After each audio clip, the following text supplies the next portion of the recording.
halupihang dagat dahil masyado siyang matinik o hindi na matawag dyan.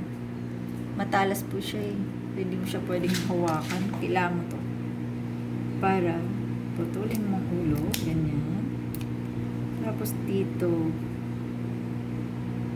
Para madali. Wow! Sarap! Yun na, overcook.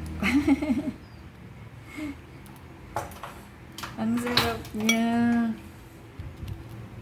Na-overcook na siya. Sarap ng lasa nito. Sarap. Napakasarap. Masarap pa siya sa hipon. Parang pinagsamang hipon tsaka limasag. Sarap. Grabe. Na-overcook ko po siya. Dahil pala hindi, para hindi masyado naubos yung lumit na yung laman. Pero sarap niya, grabe. Sarap ng lasa. Pero masarap din to sa usawan mo.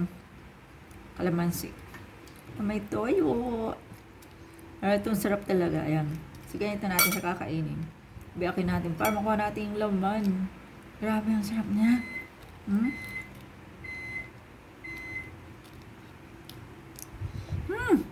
Ang gagawin natin sa lahat yan. Ito gagamitin natin.